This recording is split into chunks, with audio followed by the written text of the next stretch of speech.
விஷம் திரிப்ளாவும் வல்லாரையும் கீழாநெல்லியும் இந்த 4 மருந்து சாப்பிட்டாங்கன்னு வச்சுக்கோங்க டெய்லி. வைட்டமின் டி என்றது என்ன? சூரிய ஒளியில் நம்ம நடக்கணும். நம்ம எங்கே நடக்கிறோம்? காரும் ஏசி, வீட்லேயும் ஏசி, ஆஃபீஸ்லேயும் ஏசி, மொட்டை மாடியில் போனோன்னா பார்க்கலாம் சூரிய ஒளியை. அந்த சூரிய ஒளி படாததுனால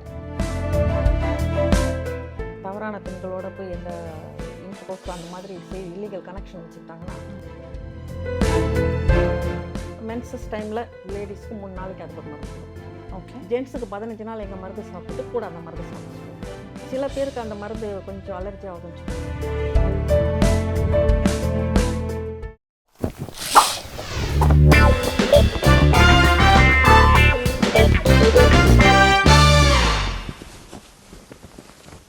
என்னம்மா இப்போ வந்துட்டு நிறைய குழந்தைகள் வந்துட்டு அந்த வளர்ச்சி, அது ஒரு 10 மாதம் முடிஞ்சு பிறக்கிறது வந்து ஏர்லியாக பிறக்கிறது, குறை பிரசவம் பிறக்கிறது, இல்லை ஒரு 6-7 மாதத்துலேயே வந்துட்டு குழந்தை வந்து இறந்து பிறக்கிறது, இந்த மாதிரியான கேசஸ் நிறைய இருக்குது. இதுக்கு நிறைய ரீசன்ஸ் இருக்குது. ஒன்று எனக்கு தெரிஞ்ச பெரிய ரீசன் என்னென்னா, ஆண்கள் உயிரணுக்கள் இருக்குல்ல, அது வந்து துடிப்போட ரொம்ப இதுவாக ஆரோக்கியமாக இல்லைன்னா அதில் கன்சீவ் ஆகிடுச்சுன்னா இந்த மாதிரி ஆகிறதுக்கு வாய்ப்பு இருக்குது. மிஸ்ட் அபார்ஷனில் இருந்து ஒரே பிரசவம் வரைக்கும் வரும். ஒரு குழந்தை ஆரோக்கியமாக வளருது, அழகாக வளருது, நோயிட்டு இருக்குதுன்னா அதுக்கு மெயின் காரணம் அதுக்கு தான் அதுக்கு உயிர் அணுக்கள்னு பேர். முட்டைக்கு உயிர் முட்டைன்னு வரல, அது சினை முட்டை தான். அந்த உயிரணுக்கள் அந்த மார்ஃபாலஜி ஸ்ட்ரக்சர் எல்லாமே கரெக்டாக, அது தலை வாலெல்லாம் இருக்குது, அது எல்லாமே கரெக்டாக இருந்ததுன்னா குழந்தை ரொம்ப ஆரோக்கியமாக வளரும். அதுவும் ஒரு காரணம். 2வது காரணம் அவங்களுக்கே வந்து அந்த இந்த நீர்க்கட்டிகள் நிறைய இருந்து கர்ப்பப்பையில் வந்து இப்போ நிறைய சதை கட்டிகள் இருந்து குழந்தை வளர்ச்சிக்கு அங்கே இடம் பத்தாமல் அப்படியெல்லாம் வந்து கொஞ்சம் இருந்ததுன்னா அது மாதிரி வரத்துக்கும் வாய்ப்பு இருக்கு. ஆனால் மெயின் காரணம் நான் சொன்ன முதல் காரணம் தான். ஏன்னா அது நிறைய ஆண்களுக்கு கடந்த ஒரு 20-30 வருஷமாக நான் பார்த்துட்டு வரேன். அவங்க வந்து நிறைய விஷயங்களுக்கு அடிக்ட் ஆகிடுறாங்க. அதுலேருந்து வெளியே வரணும் அவங்க. அதனால் அந்த விஷயமே அவங்களுக்கு வந்து அந்த உயிரணுக்கள் துடிப்பாக வந்துச்சுன்னா அவங்க கன்சீவ் ஆக வைக்கிறதுக்கு அவங்க சம்சாரத்தை ஈஸியாக முடிச்சிடும். அதே மாதிரி இந்த குழந்தையும் அதனால நான் சொன்னேன், நானே 62 இன்னும் சொல்லப்போனால் 62 குழந்தை டிசம்பர் 5ஆம் தேதி என்னமோ பிறந்தது. அவர் சொன்னார் டிசம்பர் 15 வந்தால் எனக்கு 62 மான்னார். 10 நாள் முன்னே பிறந்துருச்சு.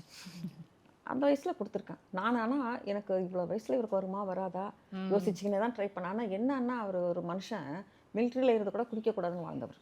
வீட்டில் அவங்க அப்பா குடித்து சண்டை போட்டதுனால வீட்டை விட்டு ஓடி போனவர்.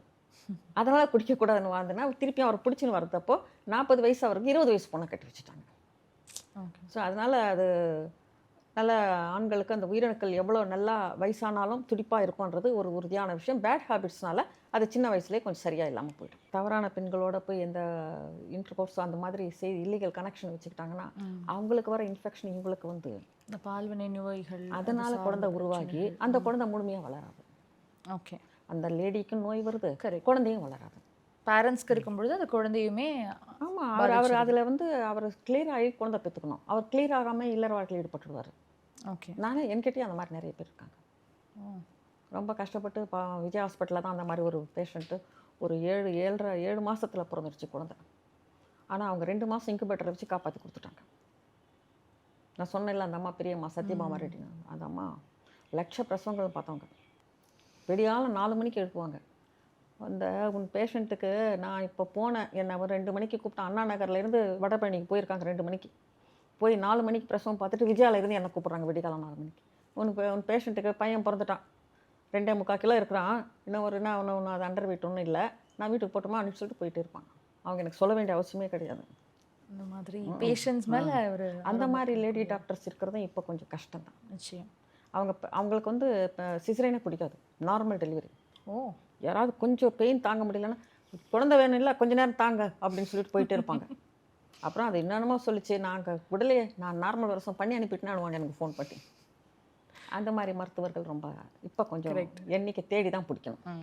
அண்ட் இப்போது ஒரு கல்ச்சர் ஒன்று பரவலாக பரவிக்கிட்டு இருக்கு. என்னென்னா அந்த முட்டைகளை வந்துட்டு ஃப்ரோஸ் பண்ணுற ஒரு பழக்கம், கருமுட்டைகளை ஃப்ரோஸ் பண்ணுறது.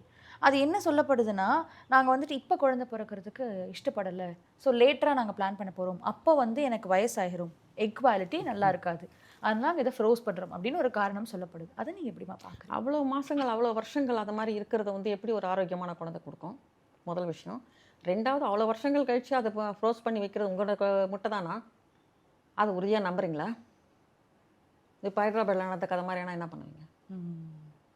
யாரதோ ஒன்று வச்சுட்டு பண்ணால் என்ன பண்ணுவீங்க? எதுக்கு குழந்தை பெற்றுக்கிறதுக்கு முடியலன்னு சொன்னால் ஒரு 6 மாதம் 1 இயர்க்கு பிரேக் கொடுங்க. ஒரு 30 வயசுக்குள்ளே எல்லாம் முடிச்சுடுங்க. கல்யாணம் குழந்தைங்க முடிச்சுட்டு 30 வயசுலேருந்து குழந்தை எப்படி வளர்க்குறதுன்னு ஆரம்பிங்க. இதுதான் நம்ம பழைய காலத்தில் இன்னும் 25 வயசுக்குள்ளே முடிச்சுட்டு சொன்னாங்க. இப்போ நீங்கள் பரவாயில்ல டைம் எடுத்துட்டு 30 வயசுக்குள்ளே கல்யாணம் குழந்தைங்க முடிச்சிடுங்க. இப்படியெல்லாம் எடுத்து வச்சு அது ஒரு வச்சுக்கணும். அதுக்கப்புறம் அது நல்லபடியாக உங்களது தானா? அது வந்து உண்மையாகவே ஆரோக்கியமான குழந்தை கொடுக்குதா? இதிலெல்லாம் நம்ம கல்ச்சர், நம்ம பழக்க வழக்கங்கள் என்னவோ அதில் இருந்து மீறி இதை சயின்ஸ் டெவலப் ஆகிடுச்சு தான். ஆனால் இந்த மாதிரி விஷயங்களுக்கெல்லாம் இதை இப்படி யூஸ் பண்ணிக்கிறது எனக்கு அதில் உடன்பாடு இல்லை. எனக்கு கண்டிப்பாக அதில் உடன்பாடே கிடையாது. நம்ம பொதுவாக சாப்பிட்டதுக்கு அப்புறமா சில பேருக்கு மோஷன் பாஸ் பண்ணணும் அப்படின்ற அந்த ஏர்ஜ் இருக்கும்.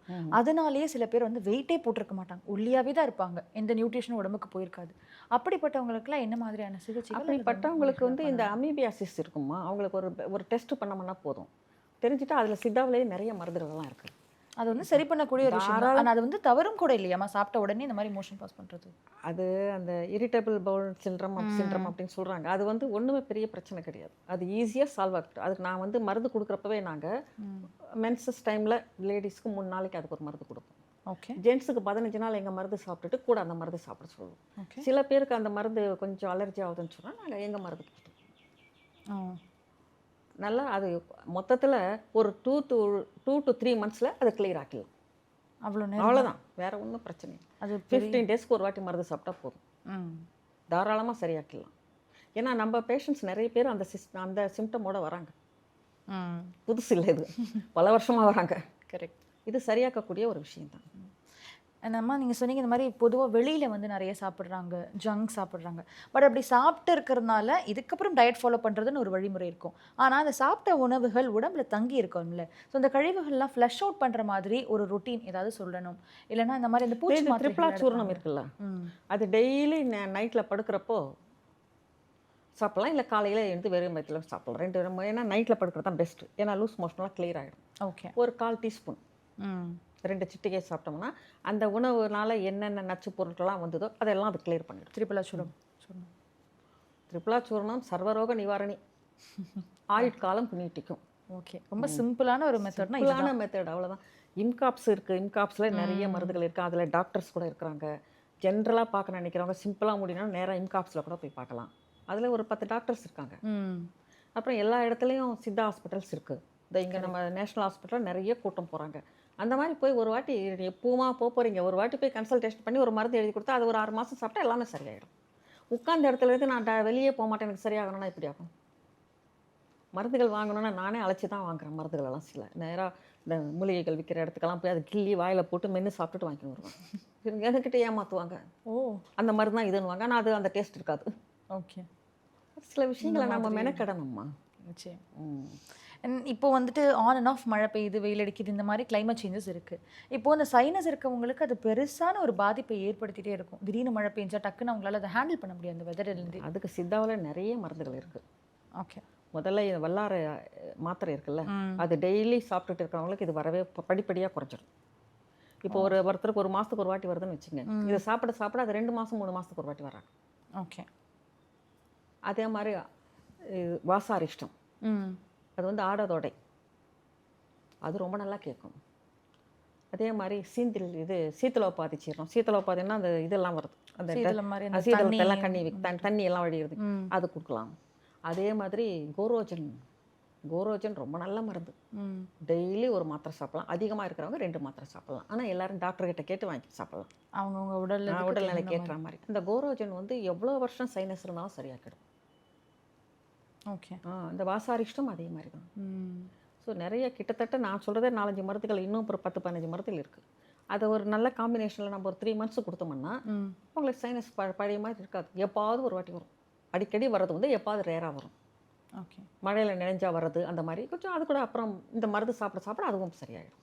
அண்ட் பொதுவாகவே நோய் எதிர்ப்பு சக்தி அதிகமாக இருக்கும் பொழுது எல்லா பிரச்சனைகளுமே கொஞ்சம் குறைவாக இருக்கும், தாக்கம் வீரியம் குறைவாக இருக்கும். அப்படியே நோய் எதிர்ப்பு சக்தி அதிகப்படுத்துகிற மாதிரியான உணவுகள் அல்லது இந்த மாதிரியான எக்ஸ்ட்ரா பெனிஃபிட்ஸ் எதாவது ஆட் பண்ணணும்னா என்னென்ன மாதிரியான உணவுகள்? ஒன்றும் இல்லை, கீரைகள், காய்கறிகள், பழங்கள் தினம் உங்கள் லைஃப்பில் வர மாதிரி பார்த்துக்கணும். ஏதோ என்றைக்கோ ஒரு நாள் சாப்பிட்ற மாதிரி இருக்கக்கூடாது. பப்பாளி பழம் இன்னைக்கு இருக்கா, நாளைக்கு மாதுளம்பழம், நாளைக்கு ஆப்பிள், அதுக்கப்புறம் வெறும் ட்ரை ஃப்ரூட்ஸ், வெறும் திராட்சை நல்லா இருக்குதா, கொய்யாப்பழம் டெய்லி சாப்பிட்லாம். இந்த மாதிரி இது கீரை டெய்லி, இப்போ நான் சொன்ன வரிசையாக கீரைகள், அந்த கீரைகள் கண்டிப்பாக, காய்கறிகள் 2 விதமாக இருக்கணும். இதை செய்தாலே நோய் தடுப்பாற்றல் அதிகரிக்கும் உடம்புல. கொஞ்சம் ஸ்ட்ரென்த் அதிகமாக இருக்கணும், வெயிட் ஜாஸ்தி இல்லைன்னு சொன்னால் நட்ஸு கூட சாப்பிட்லாம், ட்ரை ஃப்ரூட்ஸு சாப்பிட்லாம். ஓகே. கொஞ்சம் நான்வெஜ் சாப்பிட்றவங்களா இருந்தால் வாரத்தில் 1 வாட்டியோ 2 வாட்டியோ ஆட்டுக்கறி சாப்பிட்லாம்.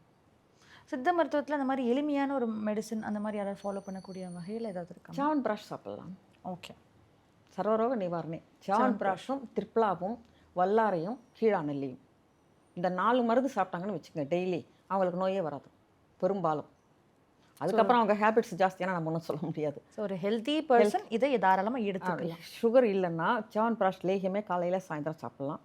சுகர் இருந்தால் மாத்திரைகள் இருக்குது, அது சாப்பிட்லாம். திரிப்லா மாத்திரைகள் ஆஸ் யூஸ்வலாக நைட்டு சாப்பிட்லாம். டெய்லி மத்தியானத்தில் ஒரு வல்லாரை, ஒரு கீழாநெல்லி. கீழாநெல்லி நமக்கு லிவர் ப்ராப்ளம் வராத பார்த்துக்கும், வல்லாரை சளி ப்ராப்ளம் வராமல் பார்த்துக்கும். அவ்வளோதான். இந்த 4 தான் நம்ம பிரச்சனையே. சிம்பிளாக முடிகிறது தான் இது. இன்னி வரைக்கும் நான் டெய்லி கீழாநெல்லி, டெய்லி வல்லாரை, டெய்லி திரிப்லா சாப்பிட்டுக்கிட்டே தான் இருக்கேன். மகா ஏலாதி குளிக்கைன்னு ஒரு மாத்திரை இருக்குது, இப்போ இல்லை. அதில் அது தயார் பண்ணுறதுக்கு மான் கொம்பு தேவைப்படுது. அந்த மான் கொம்பு வந்து இப்போ எடுக்கக்கூடாதுன்னு சொல்லிட்டாங்க, அதனால் அந்த மாத்திரையை நிறுத்திட்டாங்க.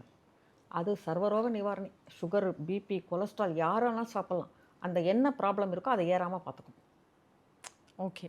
மெயின்டைன் பண்ணுற மாதிரி மெயின்டைன் பண்ணிக்க, அப்படியே மெயின்டைன் பண்ணிக்கும், ஏற விடாமல் பார்த்துக்கும். பிரச்சனை அதிகம். நானே 40 வருஷம் அந்த மாத்திரை சாப்பிட்டேன். இப்போ இல்லை அந்த மாத்திரை தயார் பண்ணல. ஓகே. நான் நம்ம பேஷண்ட்ஸ்க்கெல்லாம் நிறைய எழுது. இன்னொன்று கூட அந்த மாத்திரையில் ஒன்று இருக்குது, கர்ப்பிணி பெண்களுக்கு அதை எழுதி கொடுத்தோம்னா குழந்தை அப்படியே ஒரு தங்கம் மாதிரி க்ளோ பண்ணுற மாதிரி மிளிரும். என்ன கேட்டாங்க ஒரு ஹாஸ்பிட்டலில், குழந்தை அப்படியே மிளிருது அப்படின்னாங்க. அந்த மகா இலாதி குளிகை அது இல்லை. இப்போ நிறைய மருந்துகள், நிறைய விஷயங்கள் கொஞ்சம் ஆராய்ந்து நம்ம செஞ்சோம்னா நல்லா பார்க்கலாம்.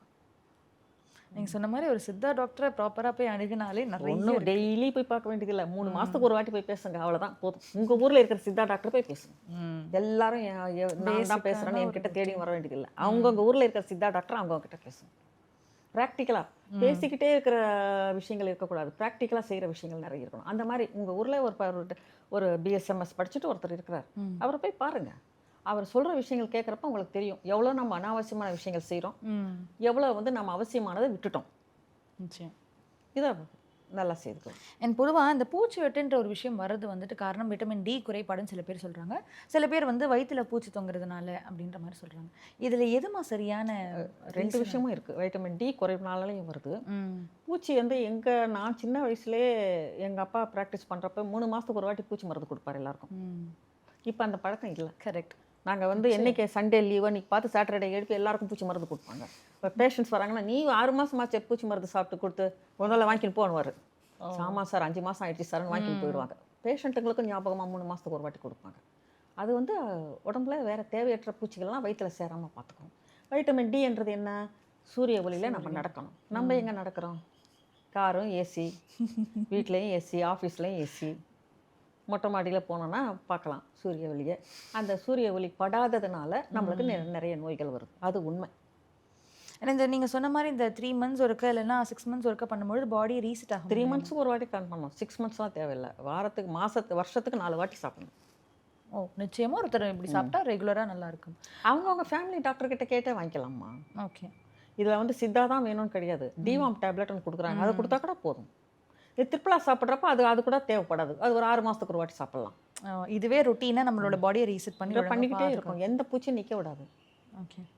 அது ஒரு முகத்தில் ஒரு க்ளோ கூட கொடுக்கும், சர்வரோக நிவாரணி அது திரிப்லா மாத்திரைன்றது. எல்லாம் எனக்கு தெரிஞ்சு என்னை வந்து கொஞ்சம் ஹெல்த் மேனேஜ்மெண்ட்டுக்கெல்லாம் கொடுத்தாங்கன்னா, நான் ஜனங்க எல்லாரும் கண்டிப்பாக திரிப்லா சாப்பிட்டாங்கன்னா, எல்லாரும் கருவேப்பிலை, முருங்கைக்கீரை பொடி சாப்பிட்டாங்கன்னு சொல்லிவிடுவேன். இப்போ குடிக்காரங்க நம்ம மதுப்பிரியர்கள்லாம் இருக்காங்கல்ல, இவங்களுக்கெல்லாம் கீழாநெல்லி பவுடர் வந்து ஹாஸ்பிட்டலில் கொடுத்தாங்கன்னா, இதை டெய்லி அவங்க சாப்பிட்டாங்கன்னா அவங்க லிவர் அவ்வளோ பாதிப்பாடுது. நான் அதை சொல்லி ஒரு வாட்டி கொடுத்தாங்க கவர்மெண்ட்டில். நான் ஹெல்த் மினிஸ்டருக்கு லெட்டர் கொடுத்தேன். அப்புறம் பெண்கள் வந்து ஹீமோகுளோபின் ரொம்ப குறையிறாங்க, அதனால் அவங்களுக்கு கருவேப்பிலை பொடி எடுத்து கொடுத்தேன். அதை சொல்லி கொடுத்தாங்க. அப்புறம் அடுத்தடுத்த கவர்மெண்ட் மாறி மாறி வராங்களா, முடி போயிடுச்சு. அது கொடுக்கணும். ஆண்களுக்கெல்லாம் கீழாநெல்லி பவுடர் கொடுக்கணும், பெண்களுக்கெல்லாம் வந்து கருவேப்பிலை பொடி, முருங்கைப்பொடி. முருங்கைப்பொடி ரெண்டும் கொடுத்தோம்னா அந்த அனீமிக் பேஷண்ட்டே இருக்க மாட்டாங்க. ஓகே. அதை நான் சொல்லி கவர்மெண்ட்டில் ஒரு 1 year கொடுத்தாங்க. ஓகே. அந்த மாதிரி ஒரு தாய்மார், அதாவது பிரசவிக்கிற தாய்மார் வந்துட்டு ஒரு குழந்தை பிறந்ததுக்கு அப்புறமா அந்த 15 நாள்ல எல்லா வகையான உணவையுமே அவங்க உடம்புக்கு பழக்கணும். அப்பதான் அந்த குழந்தைக்கு வந்து இது அலர்ஜி அது அலர்ஜி அப்படின்னு வராது அப்படின்னு சில பேர் டாக்டர் சொல்றாங்க. அது குழந்தைக்கு வராதுன்றதுக்காக இல்லை, அந்த அம்மா நிறைய பிளட் லாஸ் ஆகும். அந்த அம்மாவுக்கு ஒரு மறுஜன்மம் அது. அதனால் அவங்களுக்கு வந்து அந்த 15 நாள் வந்து நல்ல உணவு முறைகள் நல்ல பிஞ்சு காய்கறிகள் கொடுக்கணும். நான்வெஜ் சாப்பிட்றவனா நல்லா மத்தியானம் நேரத்து நைட்டு கொடுக்கக்கூடாது, மத்தியானம் மட்டும் மட்டன் கொடுக்கணும். அந்த மாதிரிலாம் சாப்பிட்றப்போ அவங்களுக்கு தாய்ப்பால் அதிகமாக சுரக்கும். ஓகே, அதையெல்லாம் சாப்பிட்டுட்டு அவங்க குழந்தைக்கு தாய்ப்பால் கொடுக்குறப்போ குழந்தைக்கு நோய் தடுப்பாற்றல் அதிகரிக்கும். ஓகே, இது நீங்கள் சொல்கிற இதுதான் உண்மை. இப்போ நான் கூட சித்தாவில் வந்து சில மருந்துகளெல்லாம் இருக்குது பிரசவித்த பெண்களுக்கு. நான் அது ஒரு 3 மாதத்துக்கு கொடுத்துருவேன். அந்த 1 இயர்க்குள்ளே அவங்களுக்கு ஒரு 4 டைம்ஸ் அதை கொடுப்பேன். குழந்தைக்கு எப்போ பார்த்தாலும் வயிற்றால போகிறது, சளி பிடிக்கிறது, அதெல்லாம் ஒன்றுமே இருக்காது. அவங்களே சொல்லுவாங்க, தடுப்பூசி 2 வாட்டி போட்டுக்கணுமா, அவ்வளோதான், அப்புறம் டாக்டர்கிட்ட போவே இல்லைன்னு. ஓகே, தாய்ப்பால் வந்து கூட சுரக்கிறப்போ குழந்தைக்கு அந்த தாய்க்கு நல்ல உணவு கொடுக்கணும். அப்போ விட்டுட்டு அப்புறம் கொடுத்தா கூட அவங்க வந்து தேர மாட்டாங்க, உடம்பு வீணாயிடும். ஸோ அந்த தாய்ப்பால் கொடுக்குற டைம்லேயே இந்த மாதிரி இதெல்லாம் நல்ல உணவு நல்ல மருந்து கொடுத்தோம்னா அது வந்து குழந்தைக்கு நோய் தடுப்பாற்றல் அதிகரிக்கும். இந்த மாதிரி அடிக்கடி நோய் வர்றது, லூஸ் மோஷன் ஆகிறது, சளி அடைக்கிறது, இது எதுவுமே வராது. குழந்தைக்கு ஹெல்த்தியாக இருக்கும். ஸ்டோன் வராமல் பார்த்துக்கிறதுக்கு நாம் கொஞ்சம் இதே தான் மீண்டும் இந்த வாழைத்தண்டு சாப்பிட்டா ஸ்டோன் வராது. ஏன்னா இந்த கண்டிப்பாக வராது. இந்த கல் கூட வராது, பித்தப்பை கல் கூட வராது. கொள்ளு வந்து அந்த இது மாதிரி செய்ய சொன்னல, சித்த மருந்துகளுக்கு எந்த ஒரு பக்க விளைவுமே கிடையாது. அதுவே வேணான்னு சொல்கிறது சாப்பிட்டா கூட என்ன ஆகும், அந்த காலத்தில் கொஞ்சம் வந்து இந்த ஐவிஎஃப் எல்லாம் இல்லாதப்ப நிறைய பேர் வந்து இப்போ அதனால அவங்களும் கொஞ்சம் ஐவிஎஃப் ட்ரை பண்ணலான்னு நினைக்கிறப்ப